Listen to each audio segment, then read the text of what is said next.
it, Arthur. I need to know that I can count on you.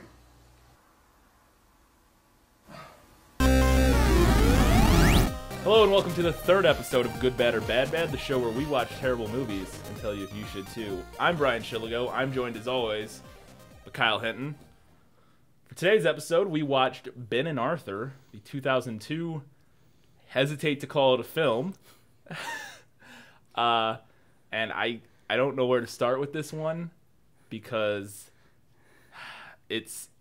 you recommended this film. Whereas Good Cop, Bad Cop defined our definition, this defines filmmaking. It is insane. I'm already a loss for words, and we haven't even started. You recommended this movie. This is a film I had found in like the cracks of the internet a long time ago. And I was hesitant to watch it because I didn't think it was an actual, like, I felt like I was like, I don't want to just watch somebody's home movie that they put on YouTube. But after enough coaxing, and I looked up and saw this was actually out on DVD. It got released on DVD somehow, somewhere. It made money in a box office somewhere.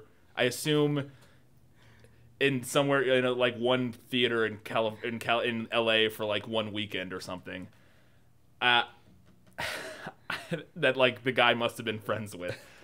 This movie is the most incompetent piece of non-filmmaking that I have ever seen in my entire life. This is, for people who watch the show probably know what The Room is. This makes The Room look like Citizen fucking Kane. I'm not kidding when I say that. The Room is crazy because of Tommy Wiseau, and I think this movie's crazy because of Sam Maravich, who's the writer, director, editor, main everything. He did everything in the movie. I think, and I don't say this lightly, there may be something wrong with him.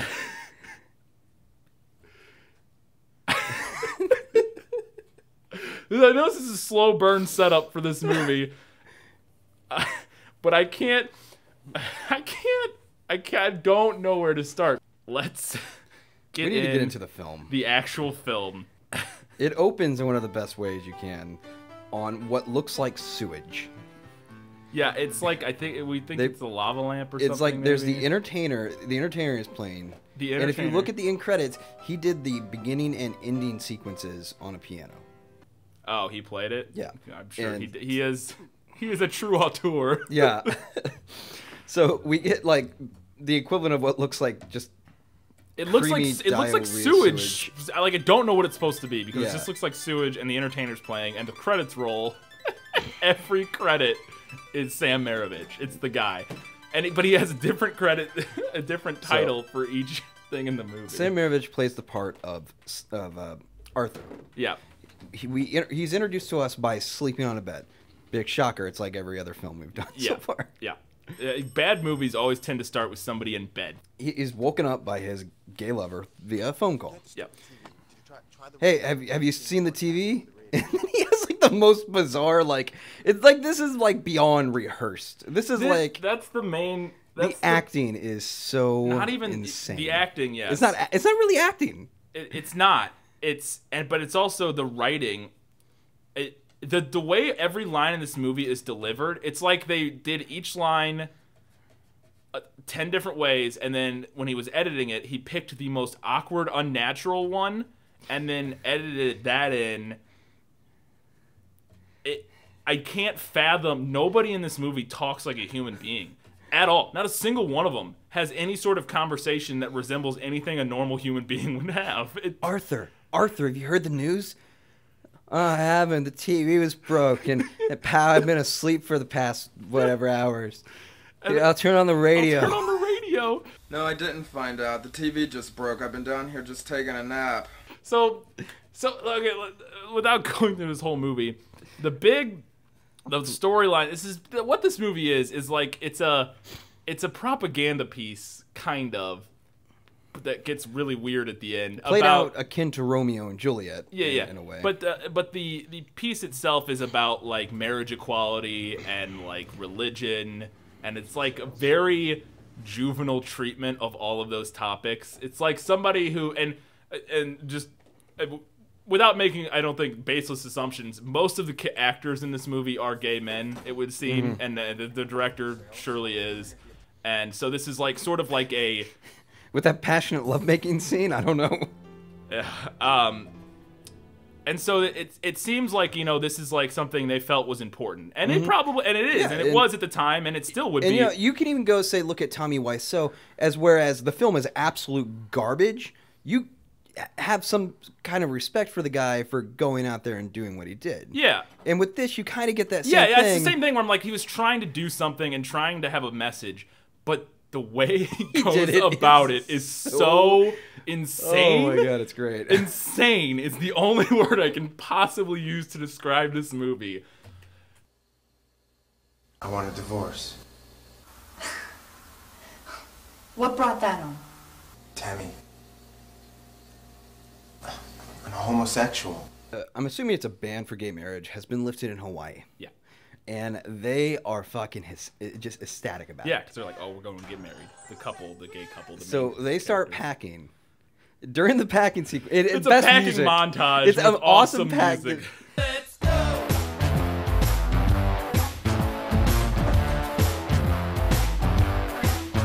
Let's go! During the packing montage, there's a tripod in one of the shots. Yeah, in the background of their apartment. Great. Which, really quick sidebar, I want to talk about their apartment. I assume they shot this in, like, the apartment or that he lives in, like, the director lives in, almost assuredly. There's, like, no furniture. Yeah, it's completely unfurnished. It's, like, empty, and there's, like, trash on the floor. Like, he has the apartment of a crazy person. Yes. Like, I think he might be a insane. crazy person. Stuck in another 2 years, Ben. This is ignorance and completely unfair. This country fucking sucks. It just fucking sucks. Oh. So immediately the following morning, he's like, "Did you see the paper?"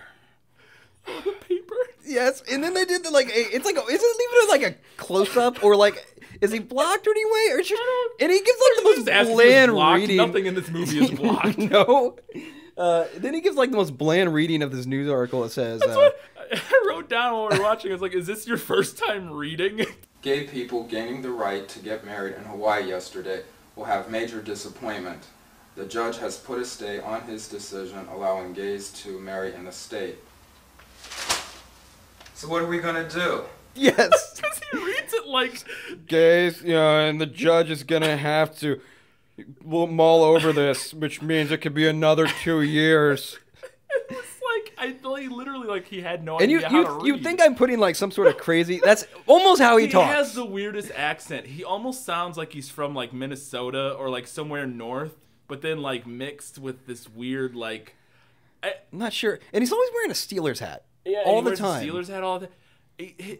This man is an enigma. I don't know anything. I can't fathom. He's him an undiscovered genius, I think. He must be.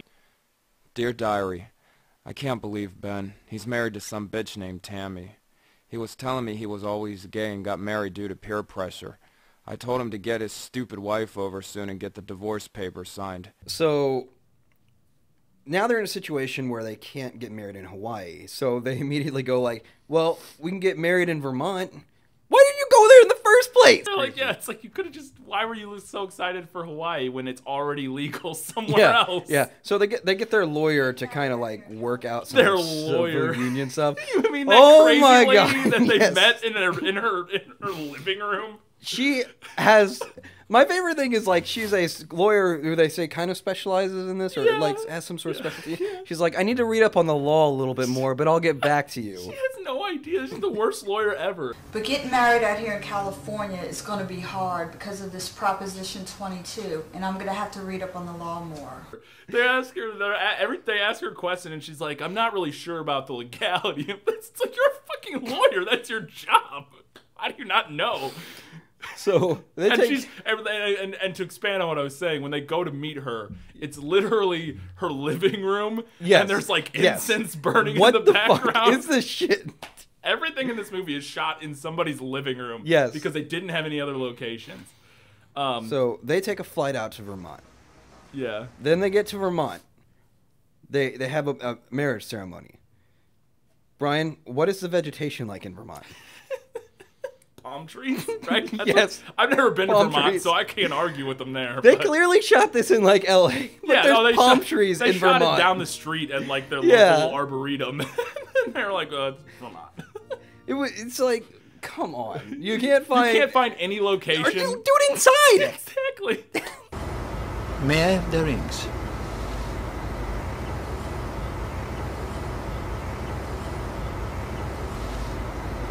I don't have the rings. Do you have the rings? No, I don't have the rings. We gotta jump back real quick because you skipped the teleportation part. Oh yes, the editing in this movie is fucking crazy. He like put it together in a fever dream. He Yes, just he's slapped like stuff together. Ben reveals something to Arthur, and he's like, Arthur, I need to tell you something. And then does like a reaction shot of Arthur, and then he like literally teleports about 6 inches from him. Close up of Ben, and then close up of Arthur, and then wide shot of Ben. And with the close up of Arthur, he's across the room. And when they come back to the wide shot on Ben, Arthur is right next to him, just like that. And we have to pay for those plane tickets. I need to tell you something. He's like, oh, he's a vampire. Cool. He can just teleport He around. reveals that he has been married for 5 years to his wife. Yeah, still. Ben, again, to clarify, Arthur is the main character. Yes. And Ben is his lover. Yes. Yeah. Who is married to a woman Who's for 5 married years. to a woman and still is, technically, because he's So- still married to his wife. They make their trip back to, I'm assuming, L.A. Yeah. Yeah, because they have an LAPD or detective there. yeah, All right. LA. So they make their flight in. How do they take their flight in? How do they take their flight in? Yeah. You mean to Vermont? No, from Vermont back to LA. Flight. I think here's how they flew back. Here's how they flew from Vermont to LA. They packaged themselves up in boxes. Yes. And mailed themselves back to LA because they fly back in a FedEx plane.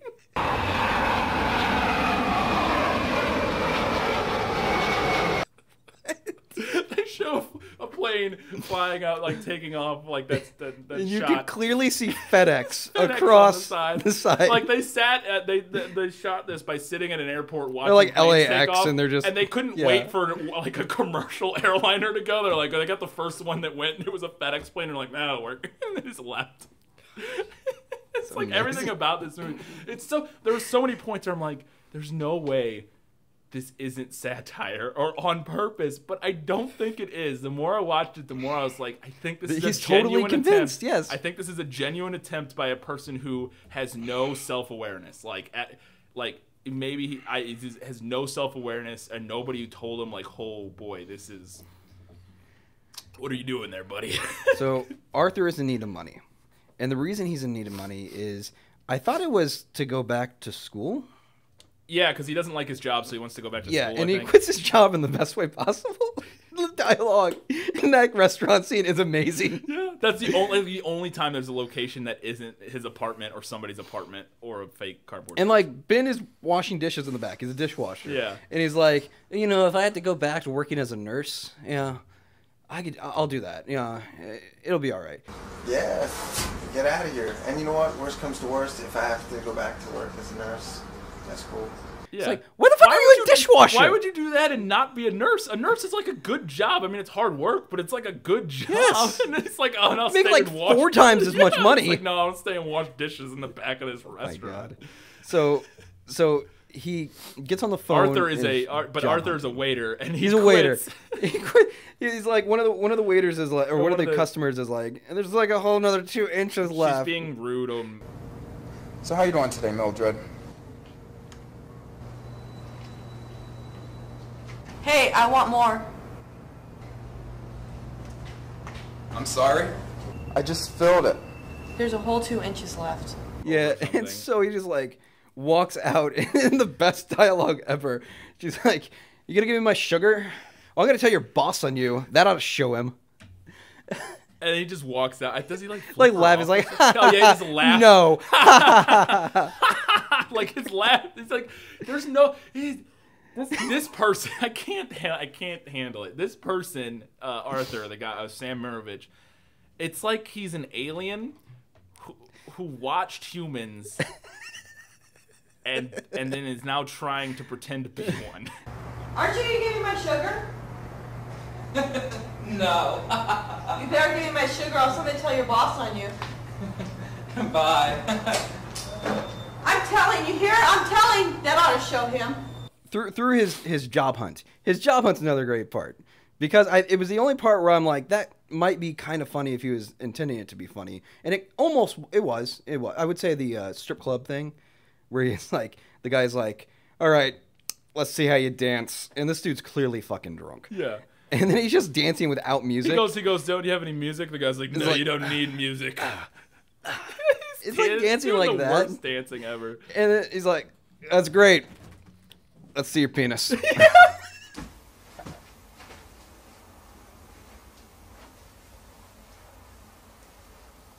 Cut. That's great. Now, let's see your penis. And it's like, because there are a few attempts at genuine humor, and I think that was one of them. Like, okay, this will be funny. And I would give it to him. There are moments like that that are kind of like a little funny, and you could tell that at least not all of it is like intentionally serious and failing, but some of it, there are a few jokes here and there. But yeah. After a failure, it's like I need money to go back to school because everybody wants like a college education. Right. Everyone wants a degree. So he has to swallow his pride and go to his brother for money. Mm-hmm. His brother is who's Victor. Victor Sales. Victor Sales. How do you describe his brother? And Victor is like this super Christian, bigoted, gay-hating guy and portrayed by somebody who is clearly the gayest man that the director could find. And it's like he could be a gay man playing a bigot or a Christian, but you should probably change your wardrobe up a little bit and not wear like tank tops and short shorts the whole movie if you're gonna be playing. It's like insane. He looks like he could walk right into a gay club and everybody would be like, yeah. And it's not only that, like he has a bunch of pets too, and he's just like, hey pet. Yeah, he has cats that he's always petting. It's so awkward. It doesn't make any sense for his character, and it's like. And he's like in bathrobes half the time, like lounging in bathrobes. It's like, why is this? He should be wearing like a button-down white shirt and like slacks. Yeah, it's like you'd expect him to go like how a briefcase can go into work. Yeah, like an upstanding like kind of button-down Christian-y, that type of character. Yeah. He's like lounging in short shorts all the time. Look, I will give you more than enough. I will give you $8,000 if you bring this man over here to this apartment and respect me and respect this apartment and respect the Lord Jesus Christ. So Arthur goes to his place and like begs him for money. He's like, I'll give you more than what you asked for. Yeah. If you bring this man over to my place for dinner. Yeah. So I can berate both of you for being gay. So they go over to the place and they are dining on a fine dinner of Pop-Tarts. Pop-Tarts! Again, like I was like, is this intentional? Like that had to be intentional. Like, this will be funny. We'll have them eating Pop-Tarts. Because it's like, why are they eating Pop-Tarts for dinner?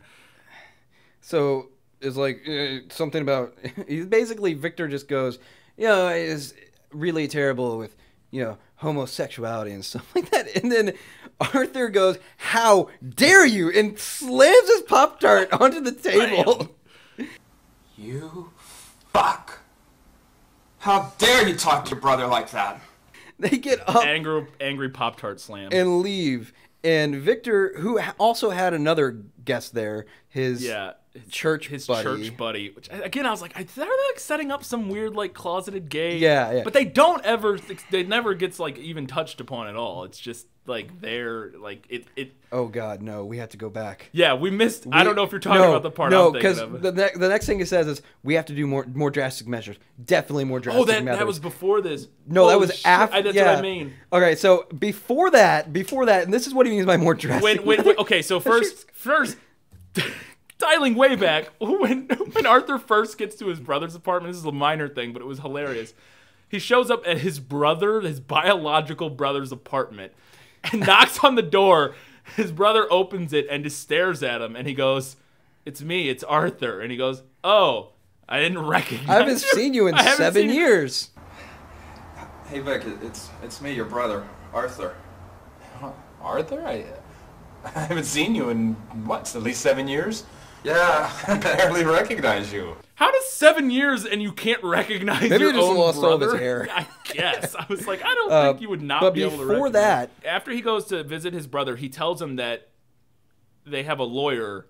Yes, He tells his brother that they have a lawyer working on getting them married or something like that. So he calls up a private investigator to track down this lawyer who's trying to get their civil union recognized. Yeah, civil union recognized in California. And so when he calls him up, they send an intern. So I'm an intern, but this is my first assignment. He gave it to me. Yeah, they send an intern private investigator. He's like, I'm the interning private investigator. He says, look, I think it's morally wrong what you're doing. But it's like, but and Victor's like, but I have the money. I'm paying you. You're going to do this. Yes, you're paying me. I'm going to do this. It's like there's no moral code really after that point. And so he tracks down the lawyer, and then Victor... Hold on. Yeah, go ahead. Goes on a fucking... Nope, hold on. Don't spoil it yet, because right. I want to let this develop, because to this point, the movie has been pretty, like, it's like a weird, like, moral play. Yeah. And, like, I think it's just, like, you think it's, like, it's going to be, like, kind of a drama-y, like, whatever. And you know, there may be, like, some domestic violence and, like, yelling and whatnot, and... So then, after the private investigator tells him about this lawyer and like where she is or whatever, we see Victor, like there's like starts a montage of Victor walking down the street at night, and it's just banging techno music. It's just like thumping techno music. Yes, it is amazing. Wonder where this is going. Is he gonna like confront her and be like, "Hey, stop helping my brother" or whatever? So, it's like, but the techno music's really going. I'm like, all right, it's interesting. I wonder what's happening here. She's parking in a parking garage. She's in a parking garage. And then he is booking it. Running. I'm like, oh God, he's running. He's running. What is he doing? He pulls out a gun. Pulls out a fucking gun!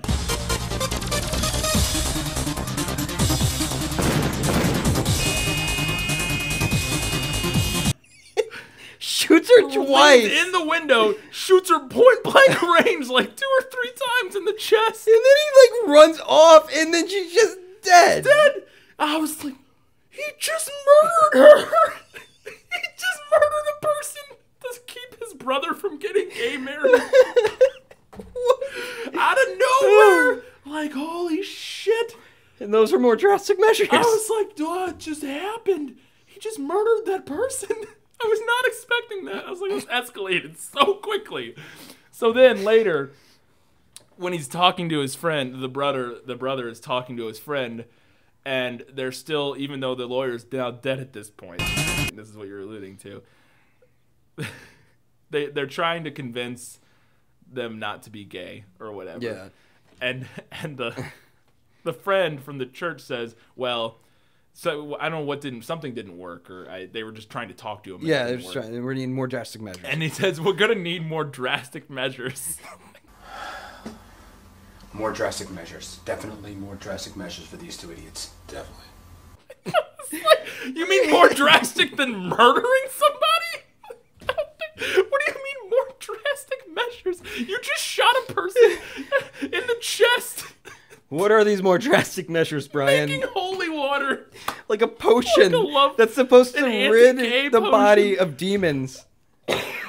It's so fucking crazy because they make it and it's boiling in water and they're putting like pepper and salt into it.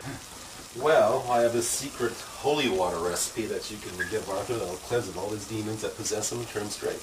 And I was like, this has to be a joke. Like, this part is like, why did they think that would be a good story element? Victor puts it in like a glass cleaner spray bottle and tapes it to their door without any explanation. You know what he could do? If he wanted to like have it work on them, he could invite them over and put it in their drinks or spray it on them. Yeah, just mace them with it. But no, he tapes it to the door. Arthur opens it, looks at the bottle without any knowledge of whatever the fuck this is. Just goes, "Hey Ben, look, It's what my stupid brother had. It's supposed to rid us of like demons and stuff. He like explicitly says the line of what his brother said it was supposed to do. They like copy pasted the line and then Arthur reads it. How does he know that? Look at this. What is it? It's some stupid potion for my brother. It's supposed to free demons out of your soul when you drink it.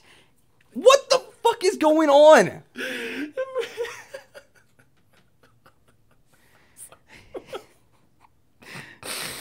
Okay. Are you broken, Brian? Oh shit. So Victor, now desperate, goes to the church. Brian, how would you describe the church?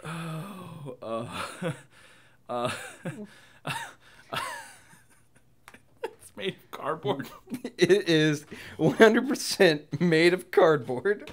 We have named it Cardboard Church because of that, and it is amazing. It's not like kind of like you could tell maybe made of cardboard because like somebody bumps it and it shakes. It's like explicitly cardboard that's been like there is a shittily cross. cut There is together. a cross in the background where you can see the internal ridges like of. and the like when they cut it out, they couldn't even use like a X-Acto knife to make it like actually the shape of a cross. They like kind of like scissor cut it like jaggedly. And then like, they have the greatest like child drawing of Jesus ever. It's like a kid's painting of Jesus on the wall. Yes. Like it's clearly, and I'm like, you know, not looking back, maybe this is some sort of like deep message about. And then you look at the director and you're like, no, it's not. No, it's not. No. They was like, oh, that'll look good. We'll just make this set out of cardboard. So it'll be perfect. The father is like, we're kicking you out of the church because your brother's gay and we don't want his influence spreading around the church or the congregation. Well, the congregation is concerned that your brother's homosexuality may rub off on their children and send their souls straight to hell. Then Victor starts getting insanely desperate and... Wait a second. Hold on. We skipped something. Oh, boy. We skipped when... And I love this scene. When Ben's ex-wife confronts him. Oh, yes. Okay, so Ben's ex-wife comes back later, and she has a gun. Yeah, she comes to confront Ben because he filed for divorce with her. Yes, the best part about these guns, everybody has the same gun. Everybody has the same gun until the end of the movie. In the beginning, everybody has the same, like, 9mm. Yeah. So she, like, puts a gun... She shows up at their apartment while Arthur's gone. Yeah. And she, like, puts a gun in his face. Oh, God, I forgot this part. And she yells at him, "Remember me?"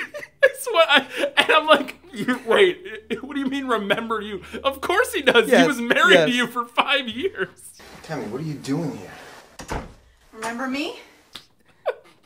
So they get into a fight with it, and there's like 2 gunshots. They're like rolling around. They're like really shitty sound effects. I think right before that, there's one of my favorite lines where they're yelling at each other. Oh, yeah. You don't make sense. I don't make sense. It's like, I was like, what is happening? Like, then I'll be gay, and then it'll be okay for us to get married again. It's like, you don't make sense. I make sense. That's who makes sense. Yeah, and I was like, what does that mean? I'll be gay too, and then that'll make it right for us to get married again, huh? You're not making any sense. I don't make sense. You don't make sense. I make sense. That's who makes sense. Brian, why is Arthur out of the house? Yeah, when she shows up, Arthur isn't there, and there's a reason. And that's because Arthur's like, I'm gonna go down to the store. And I'm not trying to do like This is what he sounds like. That's what he sounds like. It's like I'm trying to imitate him, not like do Ben, some stereotypical gay voice. Hey, Ben, I'm gonna go to the store. Do you want anything? No, I'm good. I'm gonna stay here. But can you pick me up some Twinkies and some Skittles? And oh yeah, and why don't you get some soda too? Are you 6? Like, that must have been an attempt at humor. Like, it had to have been. But it's just so dumb and not even a joke. It's not funny. It's just like, why would that? Oh, my God. Hey, Benny. I'm gonna go to the grocery store. Do you want to go with me?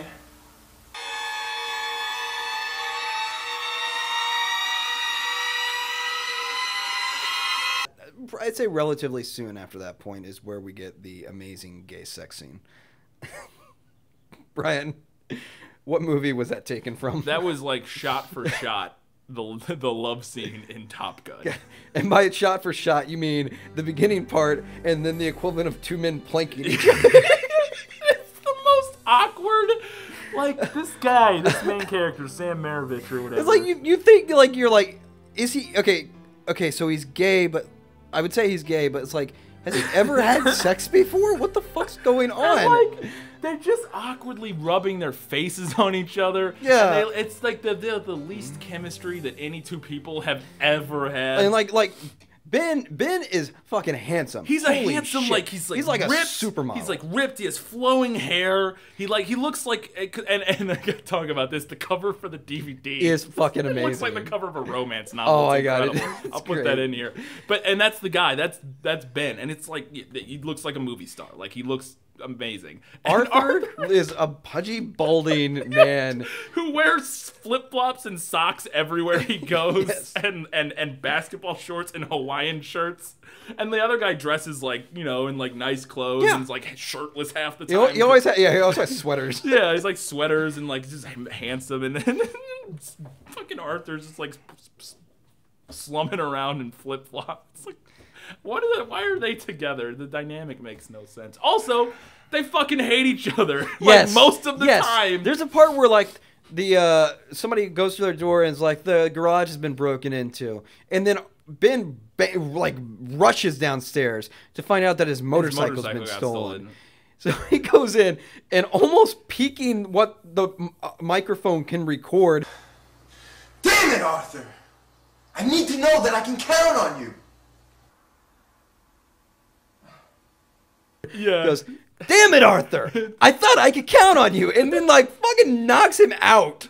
He punches the shit out of Arthur. Our He's main like- two character, it's like domestic violence out of nowhere. bleeding. He knocks him unconscious. He punches him so hard, he knocks him unconscious because there's like a coming to scene where he's like, huh? It's like, this is the worst, most abusive relationship ever, and they're our main characters. They're the people we're supposed to sympathize with. I'm sorry. Wow, what am I supposed to say? Well, Ben, if I ever get killed, maybe you can take that insurance money and just go ahead and buy 100 bikes. Oh. So the father, he says, all right, I can. The church? Yeah. Victor's gone back to the father in desperation. cardboard church. He says, I'm willing to do anything, even the final deed. The final deed. What exactly did you mean by the final deed? It's like, you've already done the final You already deed. murdered somebody. Stop pretending you didn't murder that person. So he goes to Father Raven, I believe is his name, and he's like, Father is like, I know a man. I know a man that can help you. I don't think you should do this on your own. How the fuck do you know a hitman? Because all priests that don't like gay people just know hitman who'll wander And around it's not only killing that gay men. it's not only that he knows a hitman. That hitman is part of his congregation on Sundays. It's because this congregation. It's like again, the message. In It all feels of like this, it's an Irish mafia. the message in all of this is so over the top and like brute force and like shittily handled. Where it's like, okay, religion oppressing gay people by literally murdering them with their church hitmen. It's like, So they get together, and while Arthur is out again, presumably getting Twinkies and Skittles, they knock on the door. Ben answers, and they beat the living shit out of him. Ben! Hey! Ben! Ben! Hey! Ben! Oh my God! Arthur gets back. He finds him unconscious and calls in an ambulance. Yeah. He then is like, we need to... Oh God, it must have been Victor. So he breaks into his apartment with was it a safety pin or a bobby pin? I think it's it's a paper clip. It was a paper clip to pick the lock on Victor's apartment door. So and then he like bugs the phone by sticking what is the equivalent of like a SD card into the battery. But before that, we get another look at, which happens multiple times in this movie. We get the lovely privilege of watching Arthur run somewhere. Yes. He just runs, and he's wearing every scene. He's wearing sandals with socks and basketball shorts. It's like, do you own any other clothes? Why are you always wearing the same awful clothing? He bugs the phone, and then as he's getting ready to leave, Victor breaks. This is confusing. Victor breaks in. It's his apartment. Comes home, and Arthur's in his apartment, and he's like, "What are you doing in my apartment?" And Ben's like, "You tried to fucking," or Arthur's like, "You tried to kill Ben," whatever. Who knows? Anyways, Arthur yells this great line at Victor. What the fuck are you doing? I want to know who you hired to do that to Ben, you fucking cunt. Which is just out of nowhere and great.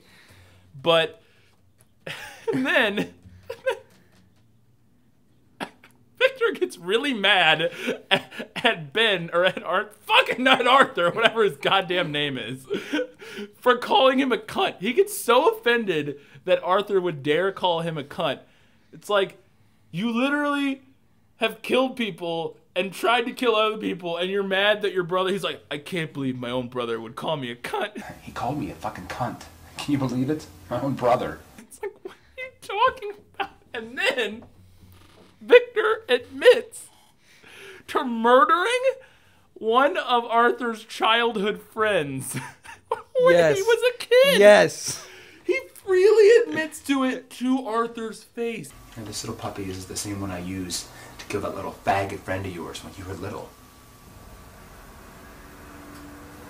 You're a sick cunt, you know that? It's like, and I'm like, you just admit.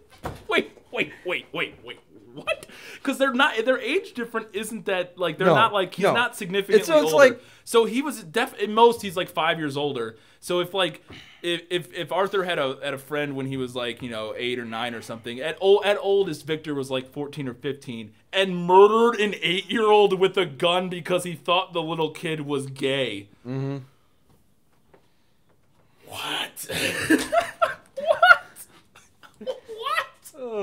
We need to get on the killing spree now. So Arthur finds out about the church, and so he goes and gets the killer's info, which really doesn't amount to much because he doesn't do anything with it. But he gets some nail polish remover and freaking knocks out the priest. Yeah, he pretends to he's pretending to want to. In the greatest running montage ever. He runs out of the church, goes to his car, gets a container, clearly empty, runs back in, and starts pouring a liquid on the priest. And I love that every time there's an external shot of a place like the store or the church, it's always filmed from across the street. Yes. Because they didn't want to get anybody's permission to do anything, I guess. So there's a guy with a Sony Handycam across the street, and Arthur will run down the street and then go in the front door of the church. Yeah. And then clearly just walk right back out because they don't shoot at the inside of the church. They just shoot him walking into some random generic public church. Yeah. It's so weird. It's like this. But he flicks a match. Just I'd say this is the perfect way to flick a match and just be like, and you're dead. Lights him on fire. And burns him alive. Leaves the church. Yes. Goes back to his apartment. He gets a call for Ben being released from the hospital. So he helps Ben into his apartment, and he's like, hey, I'm going to go take a shower. You just go ahead and get some sleep, Ben. But when he brings him in, he lays him down on the couch. He lays him on the futon, and Ben's like, I want to sleep here. This is uncomfortable. He's like, okay, I'll put you in the bed. Why did you take him there in the first place? Why is that scene in the movie? Wait, that's the microcosm of this movie where I when that happened, I was like, okay, first off, why is the scene in the movie? It adds nothing. It's literally pointless. Second, in reality, if this were a real thing, why would you take the person onto the couch and then this movie perfectly illustrates everybody's lack of ability at filmmaking and understanding reality. This is uncomfortable. I don't want to sleep. I don't want to lay here. Here, let me help you to the bedroom. So whilst Arthur is taking a shower, Victor comes back to their apartment, and this time he's in pure fucking mode. He's in, this is it. But when he's coming to the apartment, or this may be earlier, anyways, when he has that hitman guy, there's this brilliant part of the movie that I was like, oh, that's what happened here. They're going into this might be the first time when they beat him up. They're going into the apartment, and they're on the outside of the apartment, they're talking about it, and they're going to get there, and they're going to go. And then, and there's two people, and then they cut to the inside, and then all of a sudden, Victor's by himself, and he turns around and looks off camera and goes, actually, wait, stay here, look. I've changed my mind. I gotta take care of business. Go back to the car, wait there half an hour. If I don't come back in a half an hour, just leave, all right? I've changed my mind. Do you understand? Okay, go now. But the actor wasn't there. It's just the actor was gone or had something to do or got a phone call, and he was like, oh, we'll just do it without him. Just do it without him. It's so stupid. So And he hits the doorbell several times, but he pulls out a phaser. It is a Star Trek phaser. It's like fucking space gun that they spray painted black because or it almost even looks like one of those little water guns that looks like a laser gun that they spray painted black. The whole movie they've had a realistic enough looking gun, and then all of a sudden he's got a fucking and the only thing you can think of is though they needed two guns, and they only had one. It's like just, really you can only get one. Okay, awesome. So he hits the doorbell several times, and Arthur's in the shower and he can't hear anything, and Ben's like gets up. Gets dressed and opens the door, and Victor's just like, fuck off, and shoots him. And in the weirdest special effects that give you so many... giving me a seizure. I felt like I was going to have a seizure. I had the worst headache watching it. They do this like dreamy, not dreamy, but like disorienting, but it's like flashing and awful. It has great music to it, too. Yeah.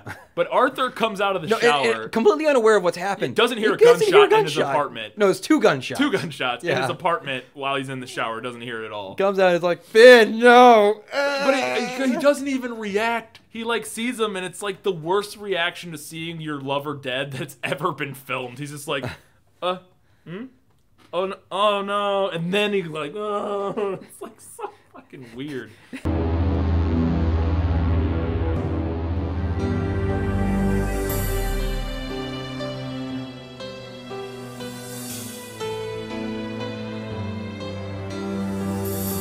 The thing that drew our attention, even in that, because the acting certainly wasn't drawing our attention. No, was a TV in the background. Yes, it had like a video input.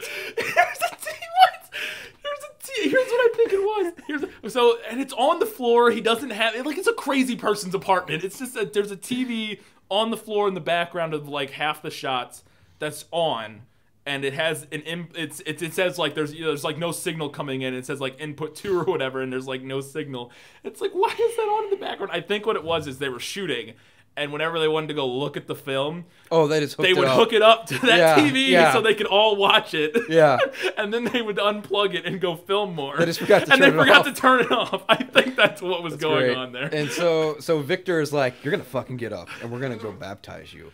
Yeah, but we're gonna baptize you in the nude. Yep. Oh god, and then we have to look at Arthur's ass for like 30 seconds.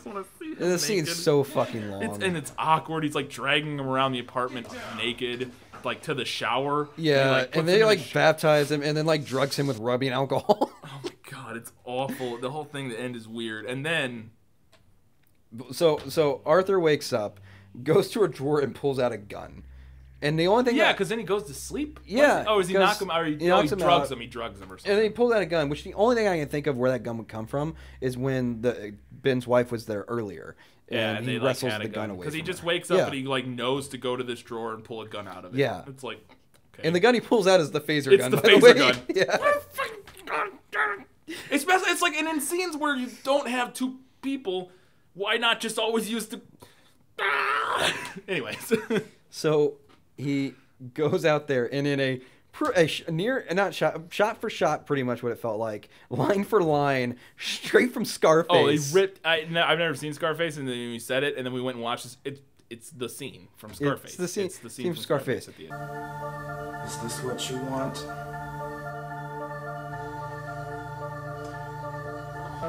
Arthur, put some clothes on. You're embarrassing yourself. I can't stand having Ben touch me. He fires at him once to wound him, like in Scarface. Don't do it! Come on, Victor. Come here, fuck me now before it's too late. And they had like some sort of, like a firework. And then in this, he has the laser gun in the first shot, and then when they cut to that shot, he has the more realistic gun because there's like a barrel and everything. And then so much smoke comes out of that. They show him and it's like the gun is like on fire. It's like spewing smoke out. Yes. And Victor grabs the gun, unloads on Arthur, and while he's like Arthur like falls over the futon, bleeding and dying, and then there's a gun on the futon now. Yeah. And he grabs that and then murders Victor. Headshot. As Victor is falling to the ground, and when he finally hits the ground, he's lying next to a Legend of Dragoon action figure. There's so much random shit, like with the Pokemon There's poster. a Pokemon poster in Victor's room. In Victor's bedroom, he's on the phone. He's like all serious. He's like, fuck. And then he gets all angry, and then he storms out and slams the door. And there's a Pokemon poster.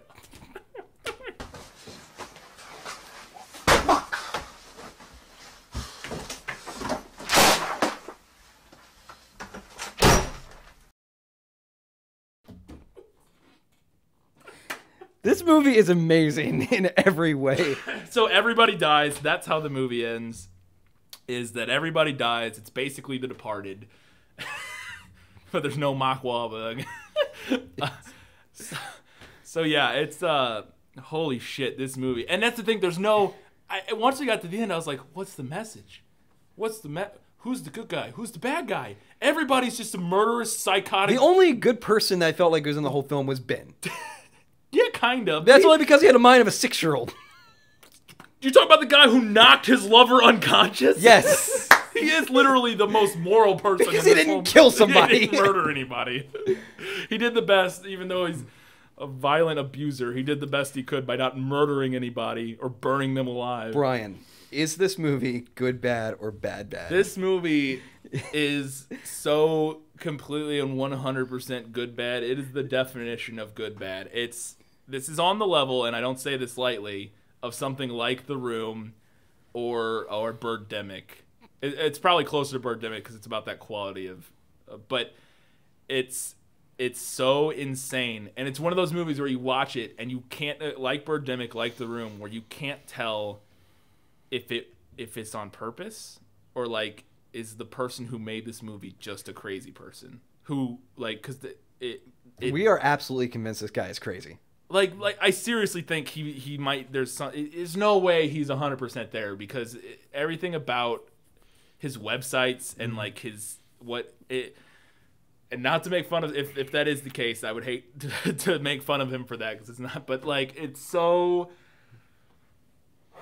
Kyle, this movie, I